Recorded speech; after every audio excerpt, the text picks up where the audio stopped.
Sa gitna ng malawak at tahimik na palayan, nakita ni Yeliyang ang isang lalaking nagpapanggap na isang magsasaka. Ngunit may hindi maayos. Ang paraan ng paggalaw ng lalaki ay matalas, kalkulado, at nagpapakita ng labis.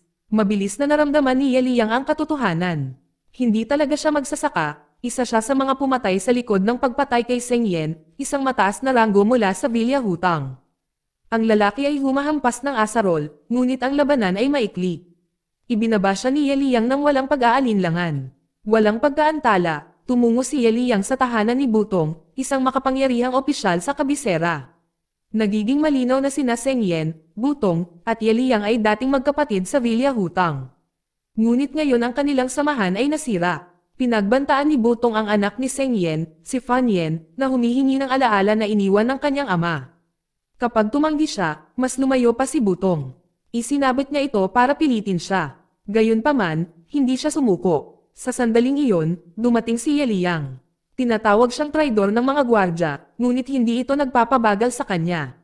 Sa walang awa na kahusayan, tinapos niya ang mga ito. Pagkatapos, bitbit ang isang kabaong, hinarap niya si Butong. Ang nakikita niya ay nagpapatunay sa lahat. Si Butong ang dahilan ng pagkamatay ni Seng Yen.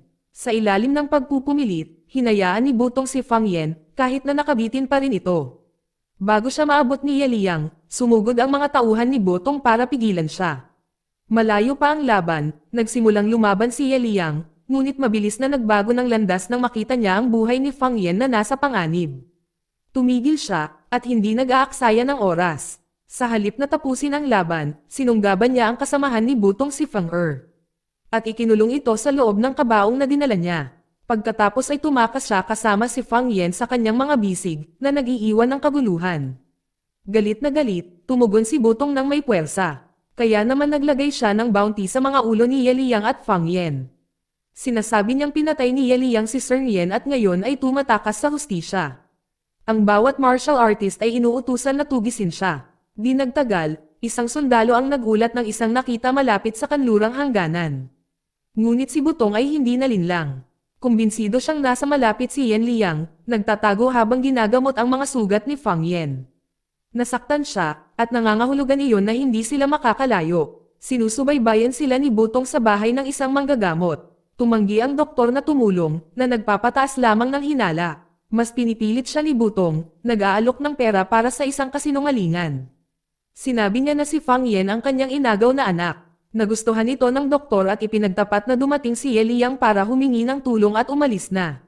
Walang pag-aalinlangan, sinaksak ni Butong ang lalaki sa tiyan. Walang babala, walang awa, isang mas kaunting saksi. Sa isang lupain na pinunit ng pagtataksil at dugo, isang tao ang nagdadala ng huling pag-asa para sa hustisya. Hindi na lang siya tumatakbo, siya ay pinaghahanap. Sa kabilang banda nakipagkita si Yeliyang kay Lingling dala ang sugatang si Fan Yen. Bagamat ligtas sa ngayon, nananatiling pinagmumultuhan si Fang Yen sa ginawa ni Butong sa kanya. Pagkatapos ay dumating ang isang kalapati na may mensahe. Malinaw ang mensahe na hanap na sila ni Butong. Walang oras na sayangin. Hinikayat ni Lingling si Yeliyang na tumakas kasama si Fang Yen patungo sa mga taniman ng trigo. Siya lang ang makakapagtanggol sa kanya ngayon. Nananatili siya sa likod, handang patagilan ang oras. Hindi nagtagal, nagpakita si Butong kasama si Fang Er. Nang makitang walang laman ang bahay, inutusan niya si Fang Er na maghanap sa lugar. Sa sandaling iyon, mahinahon siyang pinapasok ni Lingling at nagalok ng tsaa, ngunit hindi siya pinagkakatiwalaan ni Butong. Naghihinala siya na may lason, pero para mapatunayang mali siya, umiinom muna si Lingling. Habang naaayos ang tsaa, tinutuya siya ni Butong. Galit na galit, hinawakan ni Lingling ang kanyang espada at hinampes. Ngunit nabigo ang kanyang lakas. Nahimati siya at may lason ang tsaa, hindi nag-aksaya ng oras. Kinaladkad ng kanyang kalaban si Lingling papunta sa bayan. Pinahiya siya sa harap ng maraming tao. Isang babala sa sinumang mga ngahas na protektahan si Yeliyang. Tapos biglang sumulpot si Yeliyang, siya ay dumating upang iligtas siya, ngunit sa halip ay lumakad siya sa isang bitag. Ang kanyang presensya ay nakakatulong lamang kay Butong na magpaikot-ikot ng higit pang mga kasinungalingan, ipinipinta siyang muli bilang kontrabida. Nang walang katibayan para linisin ang kanyang pangalan. Walang paraan si Ye Liang para pigilan ang mga kasinungalingan. Napapaligiran ng mga sundalo, pinili niya ang natitirang opsyon, ang lumaban. Habang nagsasalpukan ang mga espada sa paligid niya, nakahanap si Lindling ng lakas para bumangon.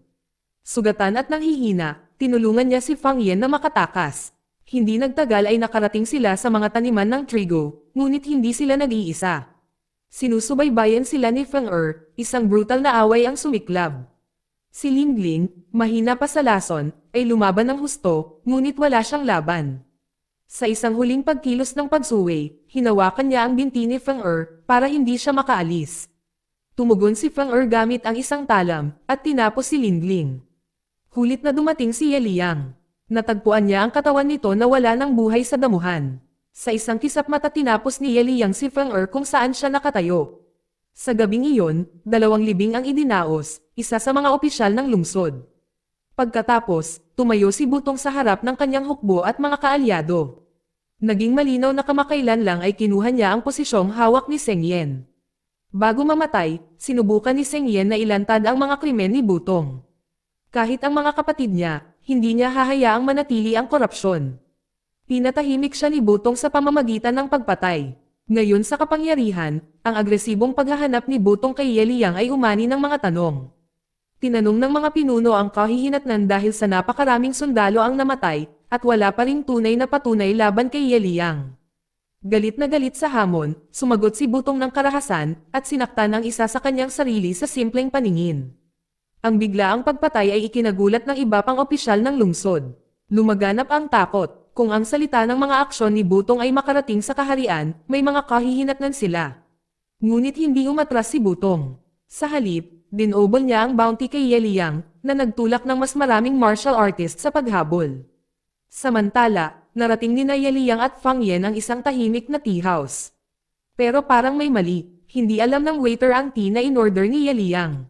Isa itong bitag, ang waiter ay isang assassin na ipinadala. Sa ilang segundo, napalibutan si Ye Liang, dahil sa daming ngunit hindi napigilan. Tinapos niya silang lahat, maya-maya, habang tumatawid sa isang tulay, isang gulanit na lalaki ang humakbang pasulong. Si Liu Xin, isa sa 10 pinakamahuhusay na manlalaban ng kabisera. Hindi siya nangangaso para sa pabuya, may utang siyang dapat bayaran. Minsang nailigtas ni Butong ang buhay ng kanyang ama, at ngayon ay narito siya upang ibalik ang pabor. Walang pagpipilian si Ye Liang kundi tanggapin ang hamon. Ngunit nagsalubong ang kanyang mga talam, humakbang kay Fang Yen. Tumigil si Ye Liang sa pakikipaglaban. Pinili ang kanyang kaligtasan kaysa sa kanyang sarili. Si Liu Xin, naantig sa kanyang presensya at naalala ang kanyang sariling anak na babae, ay huminto. Binitawan niya ang mga ito, nag-alok na ipagpatuloy ang tunggalian pagkatapos lamang na mailigtas si Fang Yen. Nang maglaon, nakipagpulong si Liu Xin kay Butong para malanawan ang kanyang paninindigan na hindi na siya sasali sa pagtugis kay Ye Liang. Ang paghabol sa isang ulilang babae ay laban sa lahat ng pinaninindigan ng isang tunay na martial artist. Walang pakialam si Butong. Walang pag-aalinlangan, pinalitan niya si Liu Xin ng isang taong mas mapanganib. Si Yao Bo, dating senior mula sa kanilang lumang martial school. Para hindi makialam si Liu Xin, gumamit si Yao Bo ng isang bagay na personal. Isang alaala mula sa yumaong anak na babae ni Liu Xin. Sa sandaling ibinaba ni Liu Xin ang kanyang depensa, tinapos siya ni Yao Bo, isang nakamamatay na saksak. Sa pagkamatay ni Liu Xin, inalok ni Butong si Yao Bo ng isang gintong lungsod bilang kapalit sa pagtanggal kay Ye Liang. Pumayag si Yao Bo nang walang tanong. Ang kanyang unang hakbang, bisitahin si Master Fu. Sinubukan niyang lokohin siya. Ang matandang master, ngunit nalaman ito ni Master Fu. Dahil dito naglunsad si Yao Bo ng poison dart at tumakas. Pagkatapos si Yao Bo, inihayag ang kanyang plano. Ang laso na ginamit niya ay hindi karaniwan. Unti-unti itong nagiging mapanganib sa loob ng biktima sa paglipas ng panahon. Pagkatapos, para itakda ang bitag, naglabas siya ng salita na si Master Fu ay mamamatay. Alam niya na dahil dito ay magpapakita si Ye Liang at si Yao Bo ay maghihintay. Dahil dito natuwa si Butong, na nakatakda na ang bitag. Samantala, lumalala si Fang Yen, tumaas ang lagnat, nanghihina ang kanyang katawan, ang kanyang mga panaginip ay puno ng mga pangitain ng pagkamatay ng kanyang ama.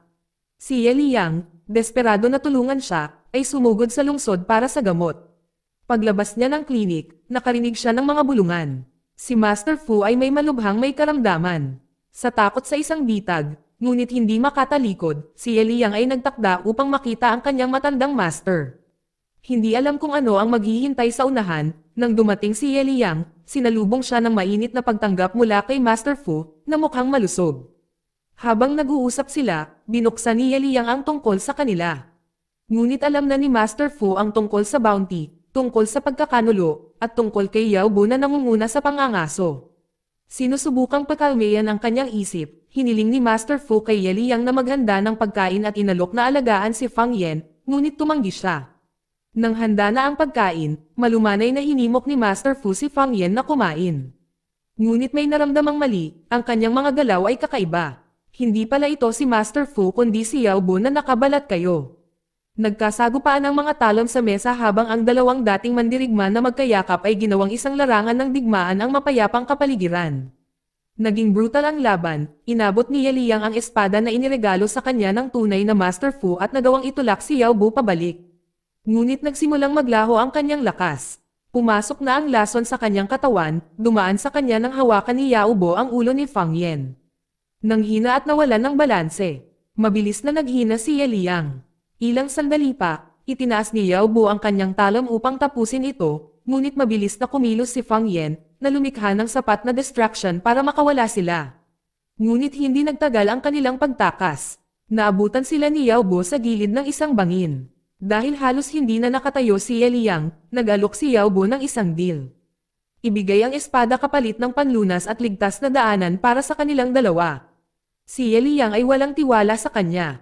Ngunit wala siyang pagpipilian. Ibinigay niya ang espada. Sa sandaling ito ay nagpalit ng mga kamay, si Yao Bu ay tumama, naghagis ng isang nakatagong karayom upang patayin sila. Si Ye Liang at Fang Yen ay walang pagpipilian kundi ang tumalon mula sa bangin upang mabuhay. Pagsapit ng madaling araw, bumalik si Yao Bu kay Butong at nagdeklara ng tagumpay. Ibinigay niya ang espada ni Ye Liang bilang patunay na patay na siya. Si Butong nang marinig ay nasiyahan, humingi ng listahan. Natigilan si Yao Bu, wala siyang ideya kung ano ang ibig sabihin ni Butong. Nang mapansin ang kanyang pagkalito, pinananatiling kalmado ni Butong ang kanyang tono at inanyayahan siyang kumain. Sa kainahinala, nag-alinlangan si Yao Bu. Ngunit sumang-ayon pagkatapos mapanood si Butong na umiinom ng alak. Habang sila ay kumakain, inilagay ni Butong ang isang kaban ng ginto sa ibabaw ng mesa. Nakahanda na ang gantimpala, ngunit may hindi tama. Nanatiling alerto si Yao Bu, umiinom ng alak, ngunit tinatanggihan ang pagkain. Hindi mahalaga makalipas ang ilang minuto, gumana ang lason. Mabilis na nanghina ang kanyang katawan. Sa kabilang mesa, nanatiling kalmado si Butong. Ang kanyang sariling pagkain ay nilagyan ng antidote. Ang bitag ay naitakda, at ito ay gumana. Samantala malayo sa kabisera, nakaligtas si Ye Liang. Ang kanyang tunay na master, si Master Fu, ang nagligtas sa kanya. Sa kanyang pagbawi, si Fang Yen naligtas pagkatapos ng lahat, sa wakas ay nagtiwala sa kanya. Ibinigay niya sa kanya ang listahan na pinoprotektahan ng kanyang ama. Lumabas ang katotohanan. Natuklasan ni Seng Yen ang isang singsing ng mga tiwaling mga ngalakal na nagtatrabaho kay Butong. Magkasama silang nagpuslit ng mga paninda sa mga dayuhang mamimili para sa personal na tubo. Binalak ni Seng Yen na iulat sila sa Imperial Court. Si Butong, na sinasabing para sa kinabukasan ng Villa Hutang ang lahat, ay pinatahimik siya upang protektahan ang Tokana. Ngayon, na may hawak na patunay, mas malapit na si Ye Liang sa hustisya. Ngunit hindi pa handang harapin si Butong. Ang lason ay nag-iwan sa kanya na mahina. Upang ihanda siya, itinulak siya ni Master Fu sa matinding pagsasanay, na muling itinayo ang kanyang lakas at paglaban. Araw-araw, lumalaban si Ye Liang sa sakit. Nang dumating ang oras, handa na siya. Pero para kay Fang Yen iba. Hindi na lang siya tagapagtanggol, siya ang huli niyang pamilya. At ang pagpapalom sa kanya na lumakad muli sa panganib ay parang nawala muli ang lahat. Sa madaling araw, pribadong nakipagpulong si Butong sa isang mataas na opisyal ng Imperial, isang matandang kaalyado na alam ang katotohanan sa likod ng listahan ng mga mangangalakal. Ngunit sa pagkakataong ito, gumuhit ng linya ang opisyal. Kung ang listahan ay naging pampubliko, ang kanyang proteksyon ay magwawakas. Tiniyak siya ni Butong na sinasabing parehong patay na sina Ye Liang at Fang Yen. Hindi nagtagal ang kasinungalingang iyon. Bago pa makaalis ang opisyal, isang sundalo ang nagulat. Si Ye Liang ay buhay at nasa kanya ang listahan. Napalitan ng gulat si Butong, nangako si Butong na siya mismo ang maghahawak nito, ngunit hindi na nagtiwala sa kanya ang opisyal. Inutusan niya ang isang tapat na sundalo na samahan si Butong sa isang misyon. Kung mabaidol siya, dapat siyang patayin kaagad. Nang maghiwalay sila, inalok ni Butong ang opisyal ng isang tasa ng tsaa, ang kanyang personal na timpla, na tinimpla para sa sandaling ito. Samantala, sa looban, kumilos si Yeliyang.